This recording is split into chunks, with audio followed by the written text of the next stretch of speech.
वर्णा धानोरकर बुलेटिनमध्ये आपलं सगळ्यांचं स्वागत। सुरुवातीला आपण बातमी बघणार आहोत इस्रायल आणि इराण युद्धादरम्यान कुठले महत्त्वाचे निर्णय या देशांकडून घेतले जातात त्याबाबतची। जगातील सर्वात महत्त्वाच्या समुद्री व्यापार मार्गांपैकी एक असलेला हॉर्मुझ समुद्रधुनी बंद करण्याचा निर्णय इराणच्या संसदेने मंजूर केलाय। त्यामुळे संपूर्ण जगात खळबळ उडण्याची शक्यता आहे। इराणच्या 3 आण्विक तळांवर झालेल्या अमेरिकेच्या हवाई हल्ल्यांच्या पार्श्वभूमीवर हा निर्णय घेण्यात आलेला आहे।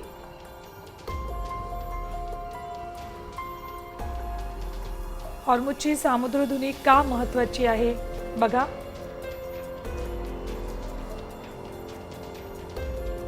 महत्त्वाचा जलमार्ग जो पर्शियन ओमान आखात अरबी समुद्राला जोडतो।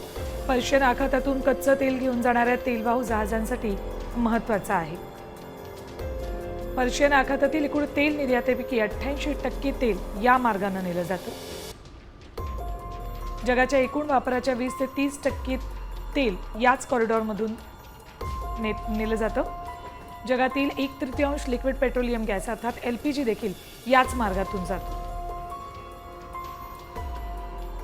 तर भारत जगातील सर्वाधिक तेल आयात करणाऱ्या देशांपैकी एक आहे। त्यामुळे भारतावर याचा परिणाम होणार आहे। भारताचे बहुतांश तेल आणि LPG आयात याच मार्गाने होते। भारताला 40% कच्चं तेल तर 50% LNG गॅसही याच मार्गाने मिळतो।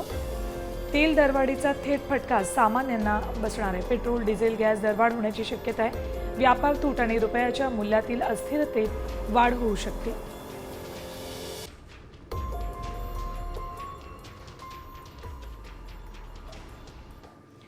तर इराणचे सुप्रीमो खोमेनी हल्ले थांबवायला तयार असतील तर इस्रायलही युद्धबंदीसाठी तयार आहे असं इस्रायलकडून सांगण्यात आले। इस्रायलच्या अधिकाऱ्यांनी ओपन सोर्स इंटेलला ही माहिती दिली। जर इराणचे सुप्रीमो खोमेनी हे हल्ले थांबवत असतील तर मग इस्रायल सुद्धा युद्धबंदीसाठी तयार आहे असा विचार इस्रायलकडून मांडण्यात आलाय। सोर्स इंटेलला इस्रायलच्या अधिकाऱ्यांनी ही माहिती दिली।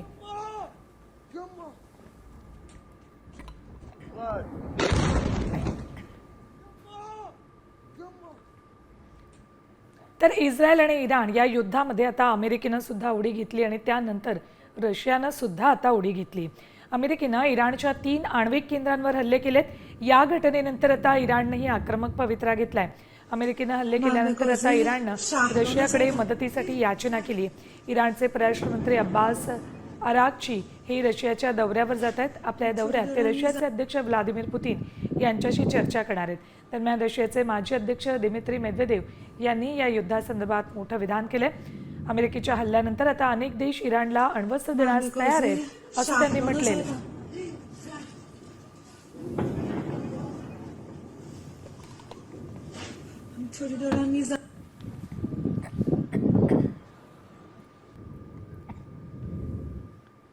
तर दुसरीकडे अमेरिकेने इराणवर केलेल्या हल्ल्याचा निषेध करण्यात आलेला आहे। विशेष म्हणजे अमेरिकेचे राष्ट्राध्यक्ष डोनाल्ड ट्रम्प यांना 2026चा नोबेल शांतता पुरस्कारासाठी शिफारस केल्यानंतर दुसऱ्याच दिवशी म्हणजेच रविवारी पाकिस्तानने अमेरिकेच्या इराणवरील अणुस्थळांवरील हल्ल्यांचा निषेध केलाय। या संदर्भात पाकिस्तानने एक निवेदन जारी केलेले आहे। अमेरिकेने केलेले हल्ले हे आंतरराष्ट्रीय कायद्याच्या नियमांचं उल्लंघन असल्याचं पाकिस्तानने या निवेदनात म्हटलंय। शनिवारी डोनाल्ड ट्रम्प यांना शांततेचा नोबेल पुरस्कार दिला जावा असं असीम मुनीर यांनी म्हटलं होतं आणि त्यानंतर दुसऱ्याच दिवशी म्हणजे 24 तासातच पाकिस्तानने आपली ही भूमिका मांडलेली आहे। अमेरिकेकडून इराणवर हल्ले करण्यात आले। त्यामध्ये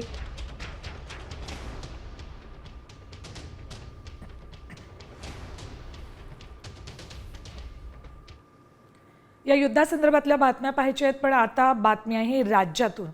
वारीमुळे रस्ता जाम होतो, हिंदूंचे सण साजरे केले जातात तेव्हा मुस्लिम व्यक्ती तक्रार करत नाहीत, पण मुस्लिमांच्या नमाजावेळी तक्रारी केल्या जातात असं वादग्रस्त वक्तव्य अबू आझमींनी केलंय। तर अबू आझमी यांना प्रसिद्धीच्या लायक समजत नसल्यामुळे त्यांच्या वक्तव्याला उत्तर देणार नाही असं उत्तर मुख्यमंत्र्यांनी दिले। के बाहर नमाज नहीं पढ़ सकते। देखिए मस्जिद के बाहर अभी मैं आज आ रहा था, देखिए हम किसी की शिकायत नहीं कर रहे हैं। हम अपने हिंदू भाइयों के साथ कदम से कदम मिलाकर कंधे से कंधा मिलाकर चलते हैं। आज तक कभी किसी मुसलमान ने ये शिकायत नहीं किया कि सड़क पर त्यौहार क्यों मनाया जाता है। मैं आ रहा था अगर पूना से, तो मुझे लोगों ने कहा कि पालकी जाने वाली है, जल्दी जाएंगे नहीं तो फिर रास्ता जाम हो जाएगा।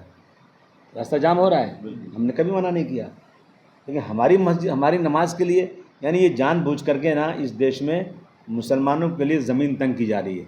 अबू आझमी यांना वादग्रस्त विधानं करण्याचा शौक आहे, कारण त्यांना असं वाटतं की वादग्रस्त विधानं केलं की प्रसिद्धी जास्त मिळते, त्यामुळे मी त्यांना प्रसिद्धीच्या लायक समजत नाही, म्हणून असल्या फालतू गोष्टीला मी उत्तर देणार नाही। आणखी एक महत्त्वाची राजकीय घडामोड, एकीकडे युती होण्याआधीच वाद सुरू असताना दुसरीकडे ठाकरे गटाचे आमदार भास्कर जाधवांनी नाराजी व्यक्त केली आहे। मंत्रिपद न मिळाल्याची खंत आहे, मात्र आता रडत बसायचं नाही, लढत राहायचं। आता 8 वेळा निवडणुका जिंकल्यावर थांबायचा विचार करावा असं जाधव म्हणालेत। त्यामुळे आता जाधव राजकीय संन्यास घेणार असल्याची चर्चा सुरू आहे। मला मंत्रिपद मिळायला पाहिजे होतं हे तेव्हाही बोललो, आजही बोलतो, उद्याही बोलेन। का मिळायला नको होतं त्याचं कारण कोणाकडे असेल तर ते स्पष्ट केलं पाहिजे, परंतु नाही मिळालं म्हणून काय रडत बसायचं आहे का? रडत बसायचं नाहीये, लढत बसायचं। कार्यकर्ते कमी होतात म्हणून निवृत्ती घ्यायचं काहीच कारण नाही। 39 जागांपैकी मी एकटा निवडून आलो, परंतु शेवटी आता 8 वेळा निवडणुका जिंकल्यानंतर वेगवेगळ्या असं वाटतं की आता थांबायचा विचार करावा, यापेक्षा वेगळं काही कारण नाही। बातमी शिक्षण क्षेत्रातून, हिंदी भाषेला अनेक स्तरांवरून विरोध वाढत चाललेला आहे। याच पार्श्वभूमीवर आता मुख्यमंत्र्यांनी त्रिभाषा सूत्रासंदर्भात आज बैठक बोलावली आहे। मुख्यमंत्री फडणवीस यांच्या अध्यक्षतेखाली वर्षा निवासस्थानी रात्री 9 वाजता या बैठकीचं आयोजन केलंय। बैठकीला उपमुख्यमंत्री एकनाथ शिंदे, उपमुख्यमंत्री अजित पवार उपस्थित राहणार आहेत।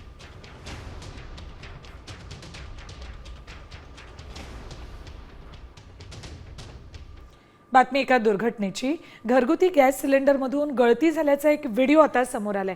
या व्हिडिओत गॅस गळती झाल्यानंतर महिलेनं तो सिलेंडर किचनमधून हॉलमध्ये आणला, त्यानंतर यावरून घाबरून घरातून बाहेर पळते। थोड्या वेळात स्फोट होतो आणि आग लागते। सुदैवानं यात कुणीही जखमी झालेलं नाहीये। गॅस लीक झाला हे स्पष्ट दिसतंय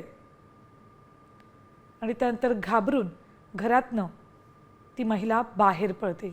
सुदैवानं यात कुणीही जखमी झालेलं नाहीये। सिलेंडर तातडीनं कधीच स्फोट घेत नाही, मात्र या महिलेने एकतर गॅस ज्यावेळेला हॉलमध्ये आणला त्यावेळेला फ्रीजच्या जवळच गॅस सिलेंडर ठेवला आणि गॅस लीक झाल्यानंतरही सिलेंडरची टाकी गरम व्हायला काही मिनिटं लागतात, त्यामुळे आपणही प्रसंगावधान राखणं गरजेचं असतं।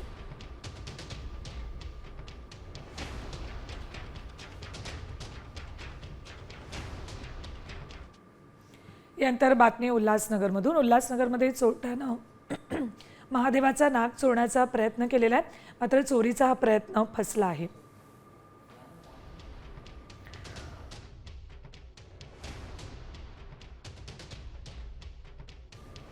दृश्यांमध्ये चोरटा स्पष्ट दिसतोय। पिंडीवरून नाग काढून त्यानं मंदिराच्या ओट्यावर ठेवला आणि उडी मारून कंपाऊंडच्या बाहेर जाताना नाग हातातून पडला। त्यानंतर कुत्रा भुंकायला लागला, त्यामुळे चोरट्यानं तिथून पळ काढला। सकाळी स्थानिकांना नाग बाहेर दिसल्यावर त्यांनी सीसीटीव्ही तपासला आणि त्यानंतर चोरीचा प्रयत्न झाल्याचं त्यांना लक्षात आलेलं आहे।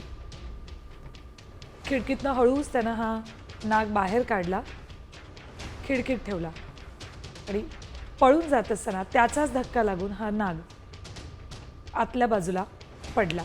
कुत्रा भुंकायला लागल्यामुळे चोरट्यानं पळ काढला।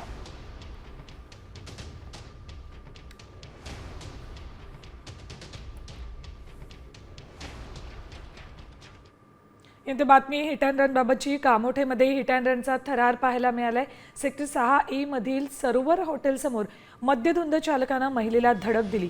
अपघातानंतरही चालकानं वाहन न थांबवता पुढे जाऊन पार्किंगमधील अनेक वाहनांना धडक दिली। या घटनेत ही महिला जखमी झाली आहे, तिच्यावर MGM रुग्णालयामध्ये उपचार सुरू आहेत। घटनास्थळी जमलेल्या नागरिकांनी आरोपीला पकडून चोप दिला आणि पोलिसांच्या स्वाधीन केलं। हा संपूर्ण प्रकार CCTV कॅमेऱ्यात चित्रित झाला। फक्त महिलेला धडक देऊन हा चालक थांबला नाही, तर पार्किंगमधल्या इतर वाहनांना सुद्धा जोरदार धडक त्यानं दिली। मात्र तिथे जे नागरिक उपस्थित होते त्यांनी या चालकाला पकडलं आणि चोप देऊन पोलिसांच्या स्वाधीन केले.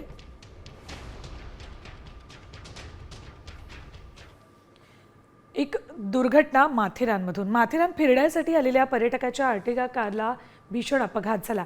नशीब बलवत्तर म्हणून मोठा अनर्थ टळला. कार रस्त्याच्या कडेला असलेल्या रेलिंगला अडकल्यामुळे 7 प्रवासी थोडक्यात बचावलेत. घाटातील पिटकर पॉइंट इथल्या अवघड वळणावर चालकाचं नियंत्रण सुटलं आणि कार रस्त्याची सुरक्षा रेलिंग तोडून खोल दरीच्या बाजूला हेलकावे खाऊन अडकून पडली. वेळीच सतर्कता बाळगली, त्यामुळे मोठी जीवितहानी टळली. ठाण्यातून हे पर्यटक माथेरानला फिरायला आले होते.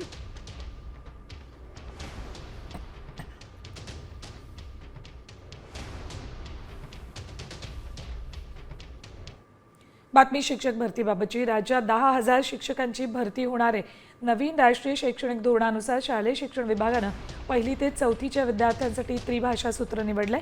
मात्र हिंदी शिवाय अन्य 3ऱ्या भाषेचं शिक्षकच उपलब्ध नाहीयेत. आता सरळ पोर्टलद्वारे विद्यार्थ्यांकडून 3ऱ्या भाषेचे पसंतीक्रम घेतले जातील. त्यानंतर गरजेनुसार शिक्षकांची कंत्राटी तत्वावर भरती केली जाईल.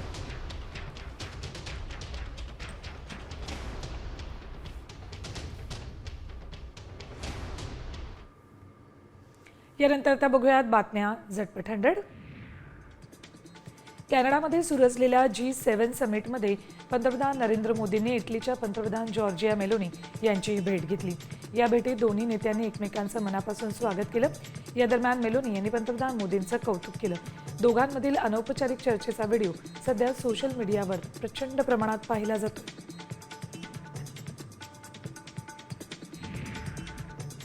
अंबरनाथमध्ये एका इमारतीच्या गाळ्यात सुरू असलेला जुगाराचा अड्डा पोलिसांनी छापा टाकत उद्ध्वस्त केलाय. या ठिकाणाहून एकूण 13 जणांना ताब्यात घेतले. या कारवाईत पोलिसांनी 31,000 रुपयांचा मुद्देमालही जप्त केलाय. या प्रकरणी पोलिसांनी गुन्हा दाखल केलाय.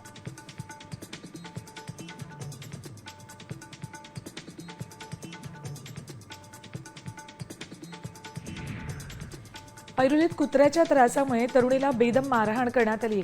जुना चिंचपाडा इथे वास्तव्याला असलेल्या निशा वाघेला या तरुणीला घरात घुसून शेजाऱ्यांनी मारहाण केली आहे. शेजारी मनोजनं दगडानं निशाच्या डोक्यावर आणि चेहऱ्यावर मारहाण केली. याबाबत रबाळे MIDC पोलीस स्टेशनमध्ये गुन्हा दाखल करण्यात आलाय. दापोली तालुक्यातील शिरखल दगडवणे पूल वाहतुकीसाठी अत्यंत धोकादायक बनलाय. या पुलामुळे दुर्घटनेचा धोका निर्माण झालाय.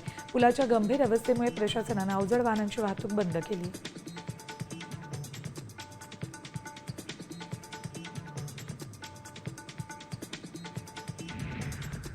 राज्य परिवहन महामंडळाची श्वेतपत्रिका जाहीर होणार आहे. महामंडळाची आर्थिक स्थिती समजून घेण्यासाठी आणि नियोजनासाठी ही श्वेतपत्रिका महत्त्वाची ठरणार आहे. परिवहन मंत्री प्रताप सरनाईक यांनी श्वेतपत्रिका काढण्याचे आदेश एप्रिलमध्येच दिले होते. त्यानुसार आता ती जारी करण्यात येते.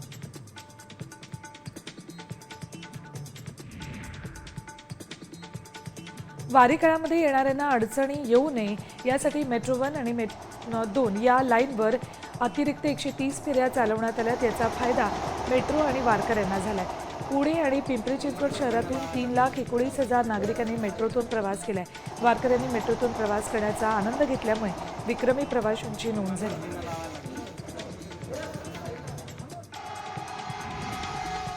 फुलंब्रीत समस्त मुस्लिम समाजातर्फे करिअर मार्गदर्शन शिबिराचं आयोजन करण्यात आलंय. हा कार्यक्रम नगरपंचायत कार्यालयाचे सभागृहात पार पडला. शहरात फाउंडेशन क्लासेसच्या माध्यमातून मुलांमध्ये शिकण्याची सवय आणि जागरूकता निर्माण करण्याचं मत व्यक्त केलंय.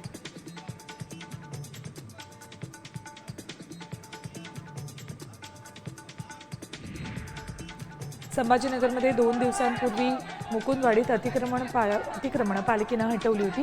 त्याला या परिसरातल्या नागरिकांचा विरोध होता. राजस्थानचे राज्यपाल हरिभाऊ बागडेंच्या ताफ्याला अडवण्याचा प्रयत्न लोकांनी केला. तसंच त्यांच्या समोर जोरदार घोषणाबाजी करत संतापही व्यक्त केला.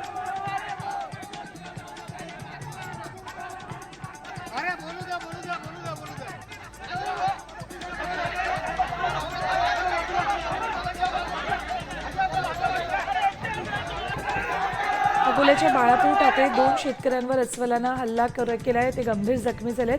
अस्वलाला पकडण्यासाठी अकोला वनविभागासोबत बुलढाणा रॅपिड रेस्क्यू पथकानं प्रयत्न केले, मात्र अस्वल हाती लागलं नाही. तसंच गस्त वाढवण्यात आली आहे. ट्रॅप कॅमेरे लावण्यात आलेत, मात्र अस्वलाचा कुठे शोध लागत नसल्यानं ही शोध मोहीम थांबवण्यात आली. सोलापूरच्या माढा टेंभुडेत वाघाची कातडी आणि हत्तीचे दात पोलिसांनी जप्त केलेत. टेंभुडेमधील विजयकुमार शहांच्या घरी पोलिसांनी छापा टाकला. या कारवाईत 2,50,000चे प्राण्याचं कातडं, अर्धवट तुटलेले दात आढळलेत. वन्यजीव प्राण्यांची शिकार करून विक्री करण्याच्या उद्देशानं या व्यक्तीनं हे सगळं साहित्य बाळगलं होतं. इंडियन प्रीमियर लीगमधील सनरायझर्स हैदराबादची सीईओ काव्या मारनच्या अडचणी वाढण्याची शक्यता आहे. त्याच्या घरगुती वादामुळे संघाच्या मालकी हक्कांमध्ये बदल होऊ शकतो. काव्याचे वडील कलानिधी मारन यांच्यावर मनी लॉन्ड्रिंगचा आरोप आहे. हा आरोप त्यांचे भाऊ आणि माजी खासदार दयानिधी मारन यांनीच केलाय.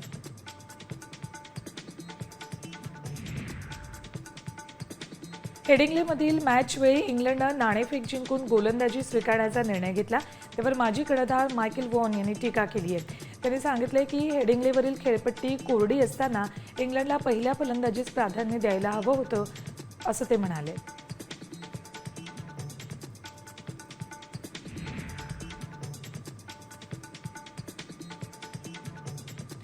मुंबई आंतरराष्ट्रीय विमानतळावरून 12 कोटींचा हायड्रोफोनिक गांजा जप्त करण्यात आलाय.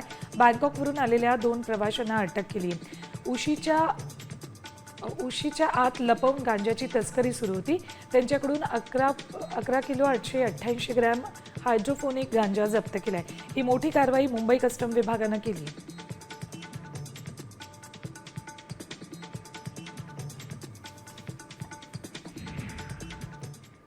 बातमी मुंबईतून. सीएसएमटी कर्जत लोकलमध्ये जोरदार हाणामारी झाली. घाटकोपर आणि मुलुंड दरम्यान धावत्या लोकलमध्ये तुंबळ हाणामारी झाली.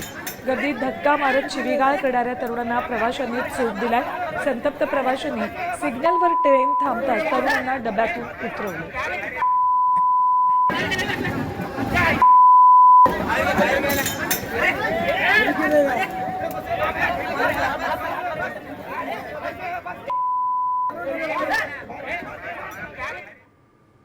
पुढची बातमी बघूयात. कल्याण नगर मार्गावरील शहाड उड्डाणपुलाजवळ काल मध्यरात्री भीषण वाहतूक कोंडी झाली. कोंडी सोडवताना वाहतूक पोलीस आणि वाहन चालकांमध्ये चक्क हाणामारी झाली आहे. वाहन चालकानं पोलिसाच्या डोक्यात दगड घालण्याचा प्रयत्न केला. अखेर इतर वाहन चालकांनी हस्तक्षेप करत हा वाद मिटवला.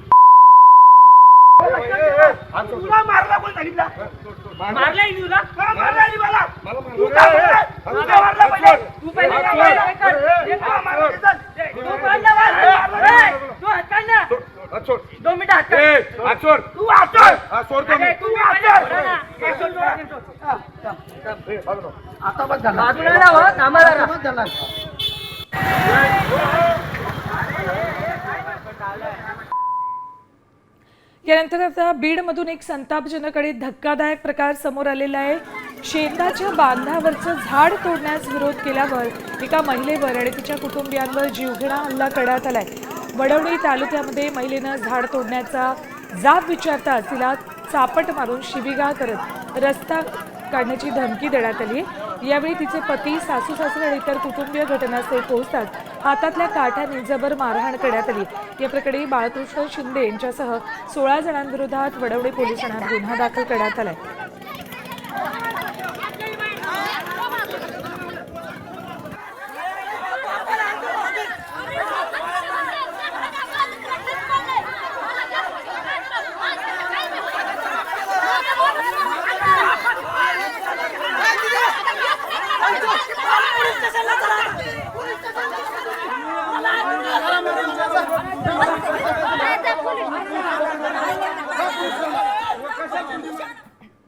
यानंतर बातम्या बघूया झटपट 100.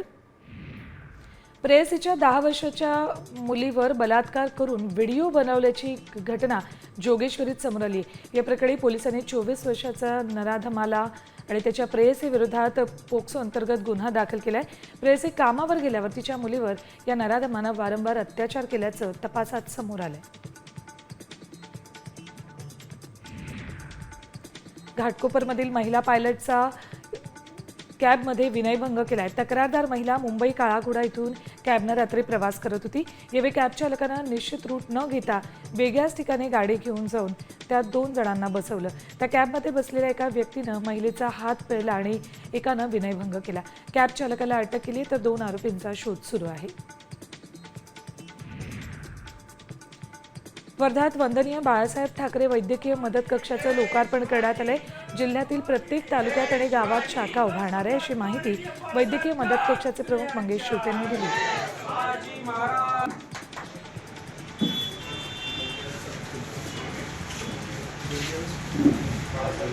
केडीएमसीवर मोर्चा काढणाऱ्या ठाकरे गटाच्या पदाधिकारी कार्यकर्त्यांविरोधात गुन्हा दाखल केलाय. घनकचरा करवाढी विरोधात 9 जूनला केडीएमसी मुख्यालयावर ठाकरे गटानं मोर्चा काढलेला. जिल्हाप्रमुख दीपेश म्हात्रे, उपनेते विजय साळवेंसह 100 ते 125 पदाधिकाऱ्यांवर गुन्हे दाखल झालेत. मनाई आदेशाचं उल्लंघन केल्यानं गुन्हे दाखल केलेत.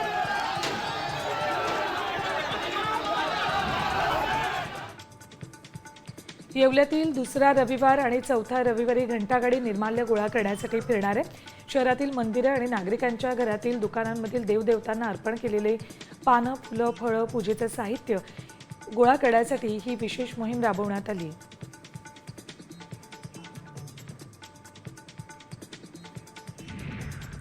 रेरा घोटाळ्यातील 65 इमारतींमधील 54 इमारतींना केडीएमसीनं पुन्हा नोटिसा पाठवल्यात. लवकरात लवकर इमारत रिकाम्या कराव्या, अन्यथा पोलीस बळ वापरून त्या रिकाम्या करण्यात येतील असा इशारा पालिकेनं दिलाय. बेघर होण्याची टांगती तलवार असलेल्या रहिवाशांनी मुख्यमंत्री, उपमुख्यमंत्र्यांना आम्हाला बेघर होण्यापासून वाचवा अशी विनंती केली. नांदेडच्या चिखली गावात रस्त्याच्या दुतर्फा सुमारे 1.5 लाख वृक्षबीजांची जैविक पद्धतीनं लागवड केली आहे. यावेळी आमदार प्रताप पाटील चिखलीकरांसह महाविद्यालयाचे प्राचार्य आणि कर्मचाऱ्यांची उपस्थिती होती.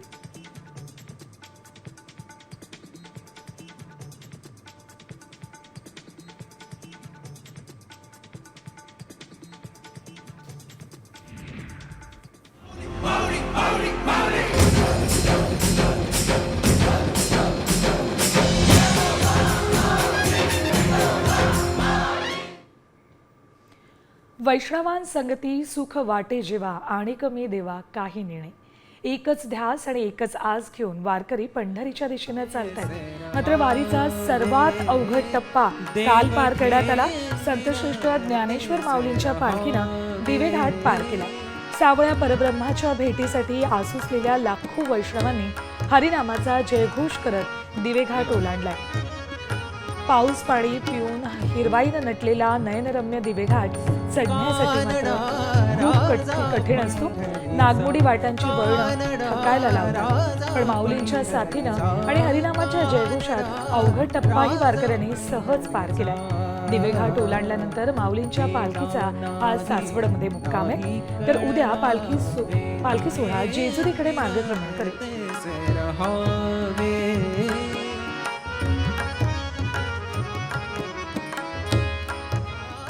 कानडा